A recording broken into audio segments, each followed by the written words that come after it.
السلام عليكم ورحمة الله وبركاته. كلام وعند وضيال هلكن وجنال كالحرية نيوز waxaad ku soo dhawaataan qodobada ugu door karoon wararka idin hayna xilligan ciidamo ka tirsan militariga Soomaaliya oo gaari u kula qaraxay magaalada Muqdisho xabsiga godka Jilcow oo la ogaaday in uu wali furan yahay muddo dheer kadib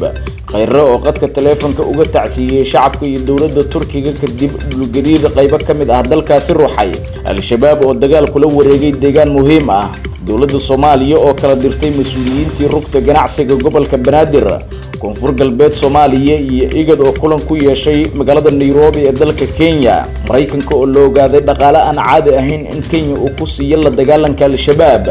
wararka dibadda ee wararka janalka al-xurriya news aad ku daawan doontaan waxa qayb ka noqonaya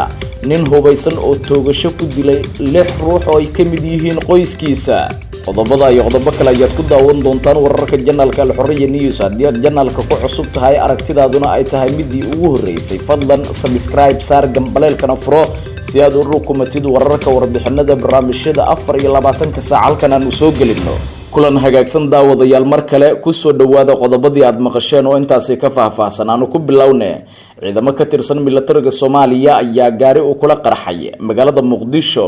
warar kala duwan ayaa ka soo baxaya qasaaraha ka dhashay qarax ciidamo ka tirsan militariga dawladda federaalka Soomaaliya lagula eegtay qayb ka mid ah degmada Dharkiinley ee gobolka Banaadir qaraxa ayaa waxa uu ka dhashay gaari isbaashiya ah oo ay wateen ciidamadaasi kaasi oo la sheegay in lagu dhajiyay qaraxa dad goob joogayaal ah ayaa al-xurriya news u sheegay in gaariga uu qarxay xilli uu ku socdaalayay inta u dhaxaysa isgoyska Xoosh iyo X Control afgooye ee magaalada Muqdisho inta la xaqiijiyay waxa qaraxaasi ku dhintay ugu yaraan ilaa iyo 2 askari oo ka tirsan ciidamada militariga Soomaaliya ee la socday gaariga qaraxa lagu xiray wararka ayaa sheegaya in wax yar kadib ciidamadu ay iskaga dhaqaaqeen goobtii gaariga qaraxa loogu xiray waxaana la sheegay in ciidamadu ay horay u sii qaateen labadii askari ee meedka ahayd waxaana sidoo kale la sheegay in goobta ay soo gaareen ciidamo kale oo ka tirsan dawladda federaalka Soomaaliya kuwaasi oo halkaasi baaritaano ka sameeyay dhinaca kale ma jirto wali war rasmi ah oo ka soo baxay dawladda federaalka Soomaaliya gaar ahaan laamaha amniga oo ku aadan qaraxaasi inta badan al-shabaab ayaa sheegtay weerarada ka dhanka ah askarta waxaana had iyo jeer qaraxyo miino lala eegtaa ciidamada dawladda federaalka Soomaaliya iyo kuwa AMISOM ee ku safra wadooyinka magaalada Muqdisho iyo sidoo kale kuwa qaar ee gobolada dalkeena Soomaaliya wali waxaad daawanaysaan wararka janalka al-xurriya news waqti wacan iyo daawasho wacan ayaan idin leenahay saaxiibayaal xabsiga godka Jilcow ayaa la ogaaday in uu wali furan yahay muddo dheer kadib inkastoo dawladda federaalka Soomaaliya ay horay u shaacisay muddo haatan sanad laga joogo xiritaanka xabsiga godka Jilcow ee magaalada Muqdisho haddana xog la helay ayaa sheegaysa in wali xabsiga uu furan yahay oo lagu xiro dadka caadiga ah xabsigan oo sababaha loo xiray markii hore lagu sheegay cabasho ka timid hay'adaha u dooda xuquuqul insaanka iyo shacabka Soomaaliyeed ayaan la ogeyn sababta wali loo sii isticmaalayo xabsigaasi mas'uuliyiin sare oo ka tirsan dawladda federaalka Soomaaliya oo aan xiriiro kala duwan la sameeyay si aan xog dheeraad ah uga helna xabsigan iyo macluumaadka ku aadan aysan inoo suurtagelin in aan qadka teleefanka ku helno dhinaca kale dad badan oo xogahooda aanu helnay oo xabsigaasi la geeyay ayaa sheegay in xabsiga wali uu furan yahay si caadiyan oo u shaqeynayo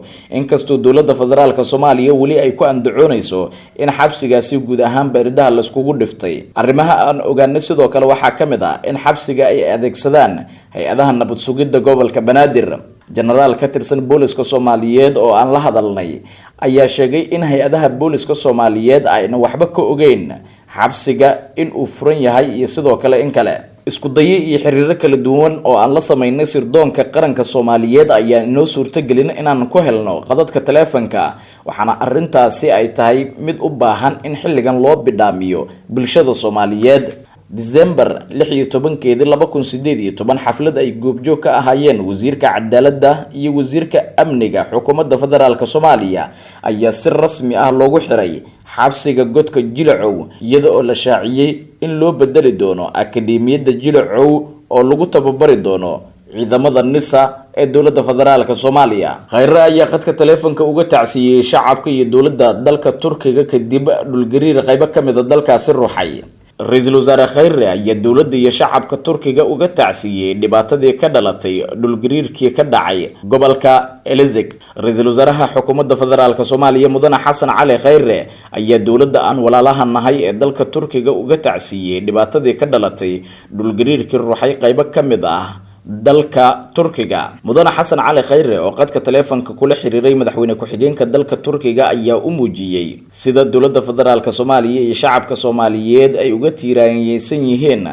dhibaatada ka dhalatay dhulgariirka ku dhuftay dalkaasi. ra-iisul wasaaraha ayaa u rajeeyay dadkii waxyeeladu ay soo gaartay in si dhaqsi ah ay ku bogsoodaan. dhulgariirka ku dhuftay dalka turkiga ayaa wararkii ugu dambeeyay ee laga helay halkaasi waxa ay sheegayaan in 22 qof ay ku dhinteen dhulgariirkaasi, waxaana burburay qaybo badan oo kamid ah guriyihii ku yaalay dhulka dhulgariirka uu ku dhuftay. wasiirka arrimaha gudaha dowladda turkiga Suleymaan ayaa sheegay in 1,000 qofood oo kale ay ku dhaawacmeen dhulgariirkii ku dhuftay dalka turkiga. waxa uu sheegay in kooxaha gurmadka degdeg ah ay baadi goobayaan 30 qof oo ku xayiran burburka hoostiisa. dhulgariirka ayaa ku dhuftay bariga dalka turkiga abbaare 9 fiidnimo ee xilliga dalkaasi, waxauna dhulka ku daray dhismooyin iyadoona la arkayay dadka deegaanka oo ku cararaya wadooyinka dalkaasi. boqolaal shaqaalaha samata bixinta ayaa laga dalbay gudaha iyo banaanka deegaanada dhulgariirka uu ku dhuftay, waxaana weli dowladda turkiga ay la tacaalaysaa dadkii waxyeeladu ay ka soo gaartay dhulgariirkii ku dhuftay dalka turkiga. weli waxaad daawanaysaan saaxiibayaal wararka janalka Al-Xurriya News. waqti wacan ayaan idin leenahay. al-shabaab ayaa dagaal kula wareegay deegaano muhiim ah. faahfaahinno dheeraad ayaa ka soo baxaya dagaal u dhexeeya ciidamada dowladda federaalka Soomaaliya iyo kuwa dagaalyahanada xarakada al-shabaab oo saaka aroortii hore ka dhacay qaybo ka mid ah gobolka Hiiraan ee bartamaha Soomaaliya. dagaalka oo ahaa mid kooban ayaa yimid kadib markii dagaalyahano ka tirsan xarakada al-shabaab ay weerar xooggan ku soo qaadeen deegaanka Farlibaax oo 45 kiiloomitir u jira magaalada beledweyne ee xarunta gobolka Hiiraan. wararka ayaa sheegaya in ciidanka dowladda iska horimaadka kadib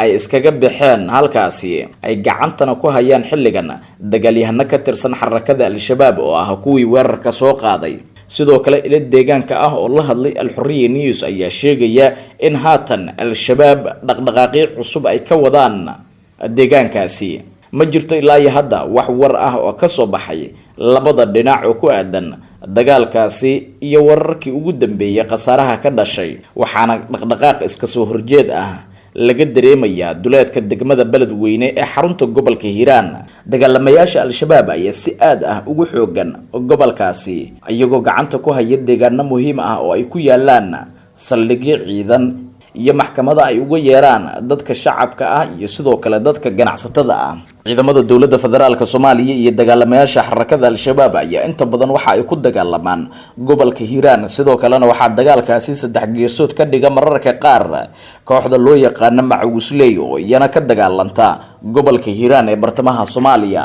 weli waxaad daawanaysaan wararka janalka Al-Xurriya News. waqti wacan ayaan idin leenahay saaxiibayaal meel kastoo aad joogtaan. dowladda Soomaaliya ayaa kala dirtay mas'uuliyiinta rugta ganacsiga gobolkani Banaadir. wasaaradda ganacsiga iyo warshadaha xukuumadda federaalka Soomaaliya ayaa amar lagu kala dirayo maamulka rugta ganacsiga ee gobolka Banaadir maanta soo saartay. wasaaradda ganacsiga iyo warshadaha xukuumadda federaalka Soomaaliya ayaa maanta amar lagu kala dirayo maamulka rugta ganacsiga ee gobolka Banaadir soo saartay.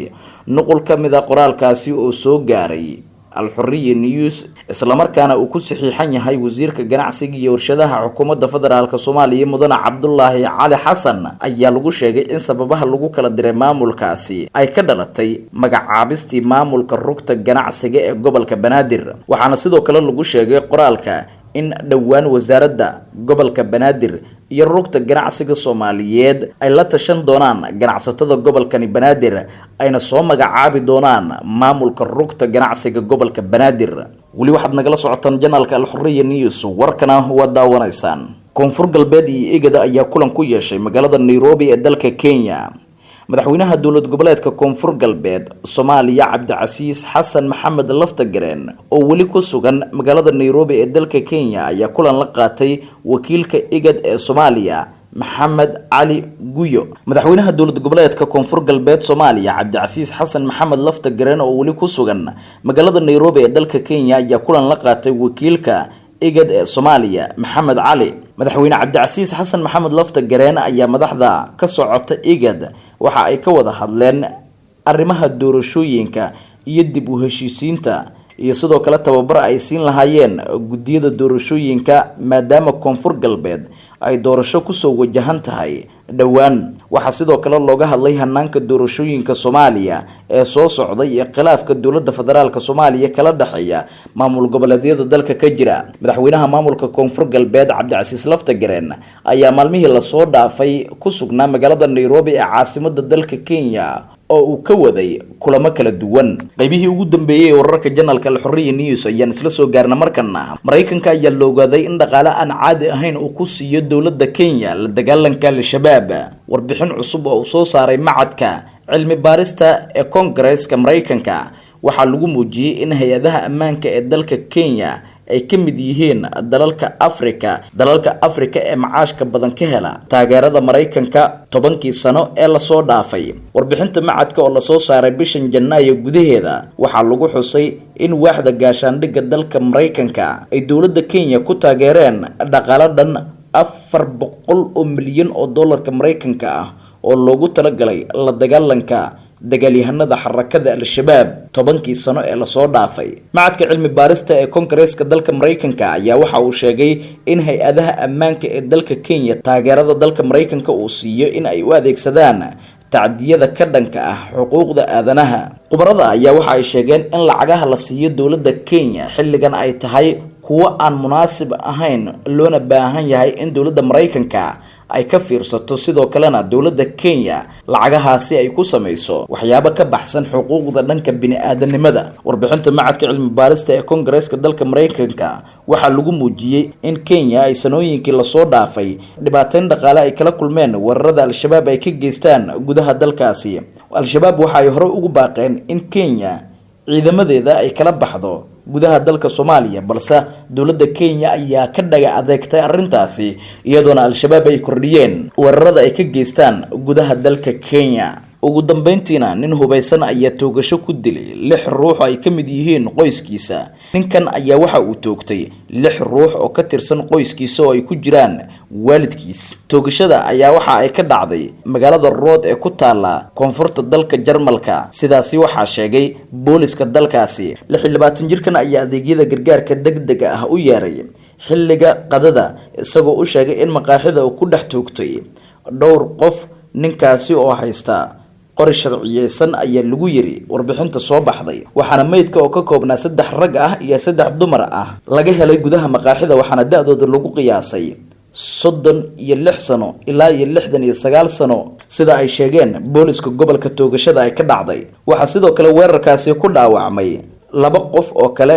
oo isla qoyska ka tirsan kuwaasi oo mid ka mid ah dhaawiciisa halis uu yahay. dhacdada uu ninkan geystay ayaa ka mid ah dhacdooyinka ugubka ku ah caalamka kuwaasi oo haddana soo badanaya sanadihii ugu dambeeyay. guud ahaan wararkii aad kala socoteen Janalka Al-Xurriya News xilligan waa naga inta. haddii aad janalka ku cusub tahay fadlan subscribe saar gambaleelka furo si aad u noqotid qofka koowaad ee hela wararka warbixinada 24 saac halkan aanu soo gelino. waad ku mahadsantihiin la socodka iyo daawashada warkayaga.